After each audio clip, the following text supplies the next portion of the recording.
Hello everyone, this Dilshi Akhtar, chemistry faculty of IIT NEET at Saint Xavier school. आज हम equilibrium से related कुछ question देखेंगे। तो चलिए स्टार्ट करते हैं। कुछ इंपॉर्टेंट क्वेश्चन आपका क्या क्या है देखते हैं, ठीक है।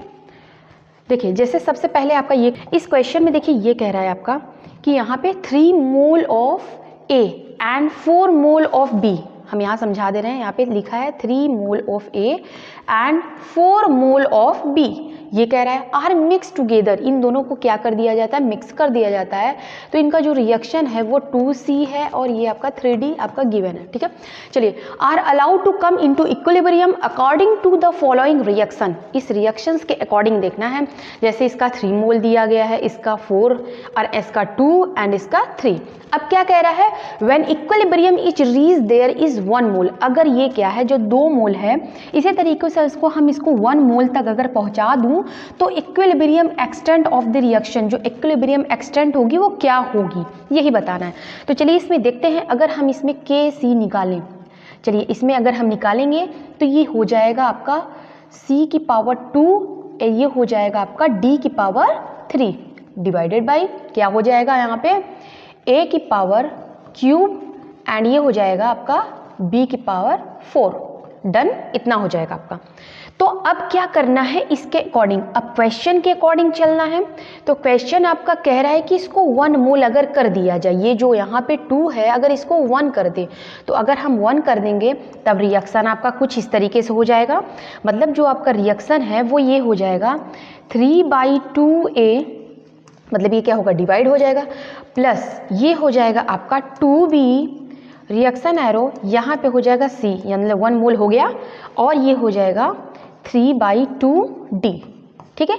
अब इसके अकॉर्डिंग अगर हम इसका KC की वैल्यू देखेंगे, अगर हम इसके अकॉर्डिंग इसकी KC की वैल्यू देखें तब क्या आएगी, देखिए अगर इसके अकॉर्डिंग देखेंगे तब ये हो जाएगा यहाँ पे आपका KC डैश मान ले रहे हैं, तो यहाँ पे हो जाएगा आपका C और ये हो जाएगा D की पावर 3/2 नेक्स्ट डिवाइडेड बाई ये हो जाएगा आपका A की पावर 3/2 एंड B की पावर 2, ठीक है, इतना हो जाएगा। अब इन दोनों रिएक्शंस को ध्यान से देखिए। अब क्या होगा, देखिए एक आपका KC ये है और एक आपका KC डैश ये है। अगर आप यहाँ पे अगर इसका रूट निकाल दें आप तो क्या हो जाएगा, अगर इसका आप रूट निकाल दें, मतलब ये स्क्वायर यहाँ पे, तो यहाँ पे हो जाएगा C बचेगा और यहाँ पे हो जाएगा आपका D की पावर 3/2। डन, यहाँ पे भी हो जाएगा आपका A की पावर 3/2, इसी तरीके से हो जाएगा B की पावर 2, इतना आ जाएगा।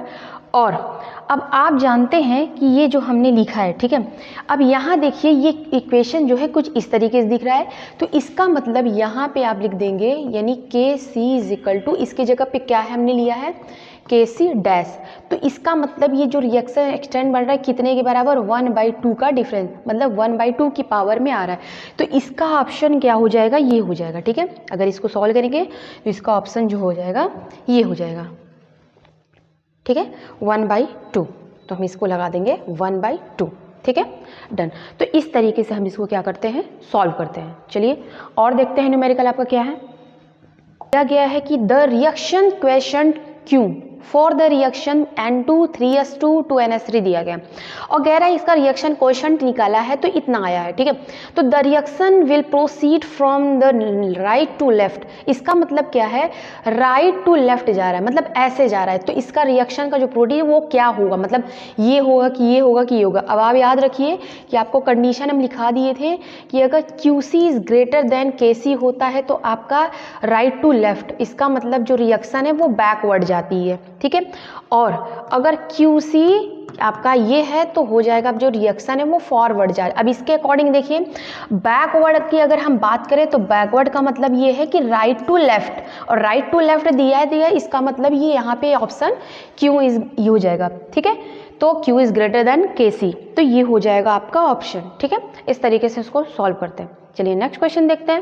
Value of KP in the reaction, ध्यान से समझिएगा, value of KP in the reaction, ये आपका रिएक्शन दिया गया है, इसमें आपको KP की वैल्यू निकालनी है। देखिए यहाँ पे क्या है, MgCO3, मतलब ये बनाया गया है आपका MgCO3, ठीक है, ये सॉलिड है।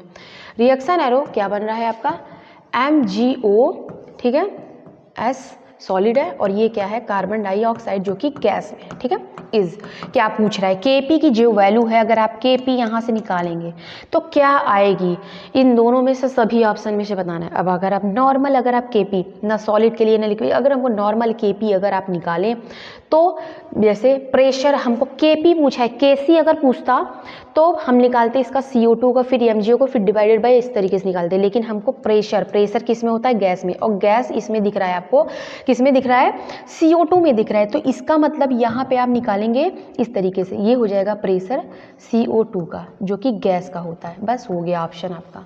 तो इस तरीके से इसको हम सॉल्व करेंगे। सॉलिड का तो हमको देखना नहीं है, हमको क्या करना है, गैस का देखना है। ओके, चलिए नेक्स्ट की अगर हम बात करें, constant for the reaction N2 3s2 2ns3। ठीक है, आपका रिएक्शन है, ये भी क्वेश्चन आपका कुछ इस तरीके से। चलिए इसको सॉल्व करते हैं।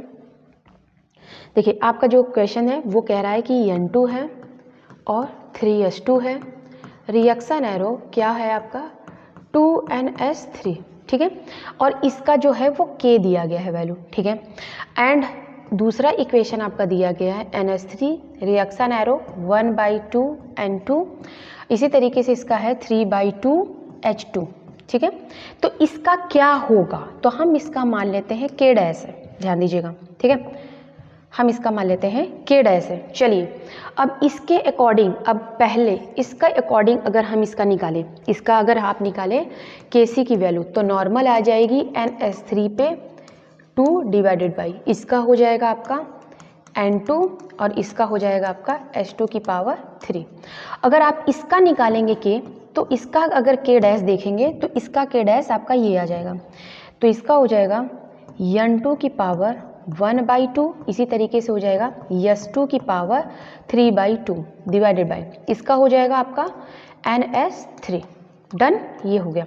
अब क्या करना है यहाँ से देखिए, अब आपको ये करना है, यहाँ देखते हैं, अब आपको क्या करना है, अगर यही अगर यहाँ पे इसका अगर आप रूट निकाल दें, अगर इसका क्या करें, अब रूट निकाल दें, मतलब रूट निकालेंगे, इसका निकाल दें, तो ये हो जाएगा Kc, यहाँ पे हो जाएगा आपका NH3 डिवाइडेड बाई, ये क्या हो जाएगा आपका N2, ठीक है, की पावर 1/2, इसी तरीके से हो जाएगा S2 की पावर 3/2।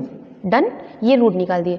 अब इसी क्वेश्चन को अगर आप उल्टा कर दीजिए, मतलब K डैश, तो ये K डैश अगर निकालेंगे तो ये जाएगा NH3 डिवाइडेड बाई हो जाएगा आपका N2, ये 1/2, इसी तरीके से हो जाएगा S2 की पावर 3/2।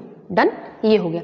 अब आपको क्या करना है, इसी की जगह, अब ये देखिए ये 1/K डैश, इसके जगह पे आप लिख सकते हैं 1/K डैश, तो हम यहाँ पे लिख देंगे इस इक्वेशन के आगे, यहाँ पे लिखते हैं, तो यहाँ पे root Kc is equal to क्या है 1/K डैश। ठीक है, अब इसको अब K डैश अगर आपको निकालना है तो ये हो जाएगा 1/Kc, मतलब ये आ जाएगा। पहला किसके K की पूछा है तो ऑप्शन ये हो जाएगा। ठीक है, ये आ गया आपका, ये पूछा था इसका, तो ये 1/√, हमने Kc मान के इसको सॉल्व किया है, या फिर K डैश, जो भी आप मानिए। हम यहाँ पे देखिए Kc स्टार्टिंग में माने थे यहाँ पे, इसलिए आपका आया है।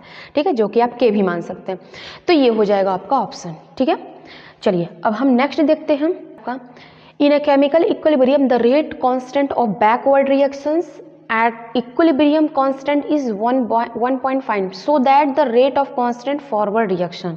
ठीक है, इसमें आपको क्वेश्चन को देख के ही पता लगना चाहिए, तो इसमें आपको क्या पूछ रहा है, ठीक है, रेट ऑफ फॉरवर्ड रिएक्शन पूछ रहा है, और आपका जो है दिया गया रेट कांस्टेंट ऑफ बैकवर्ड, मतलब Rb की वैल्यू आपको बैकवर्ड रिएक्शन की दी गई है 7.5 × 10 की पावर -4 दी गई है, और आपको ये पूछ रहा है इक्विलिब्रियम यानी Kc की वैल्यू आपको दी गई है 1.5।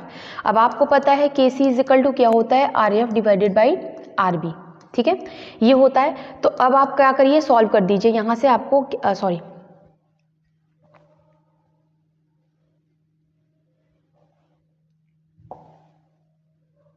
सही है। अब यहां से क्या करना है, आपको Rf की वैल्यू निकालनी है। ठीक है, तो यहाँ से Rf अगर आप निकालेंगे तो Rf हो जाएगा Kc मल्टीप्लाई Rb। अब आपको पता है ये कितना है 1.5 है, मल्टीप्लाई Rb कितना है 7.5। ठीक है, इतना है इंटू 10 की पावर -4। अब इसके आगे अगर सॉल्व करेंगे तो ये हो जाएगा 15/10, इसको कर सकते हैं आप, इसी तरीके से कर सकते हैं इसको 75/10, और ये हो जाएगा 10 की पावर -4। डन, ये हो गया। अब इसको काटिए आप, तो ये 2 से कट जाएगा और ये 3 से, तो ये यहाँ पे आ जाएगा 5, सॉरी यहाँ हो जाएगा आपका, ठीक है, यहाँ हो जाएगा, इसका मल्टीप्लाई करेंगे 2 to 5 और ये डिवाइडेड बाई 10 और ये हो गया 2 × 10 की पावर -4, ठीक है, ये हो गया। अब यहाँ से इसको अगर आप कट करेंगे तो ये क्या आएगा, 2 1 2, 2 1 2, 2 2 4, 2 5 10, तो ये हो जाएगा 112.5 × 10 की पावर माइनस, ये ऊपर जाएगा तो -5, ठीक है। इस इक्वेशन को आप इस तरीके से आप लिख सकते हो, ठीक है, लेकिन इसमें आपको, हाँ ये आ गया आपका 1.2, सॉरी ये हो जाएगा आपका, इसको आप ये लिख दो 125 × 10 की पावर -3, इसको आप इस तरीके से, ये पॉइंट इधर बढ़ाओगे तो ये लिख सकते हो। इसका मतलब आपका ऑप्शन ये हो जाएगा, ठीक है, क्या हो जाएगा आपका ऑप्शन ये, तो ये हो जाएगा करेक्ट, ठीक है। इस तरीके से हम इसको सॉल्व करते हैं, ठीक है। तो ये था आपका इक्विलिब्रियम का क्वेश्चन।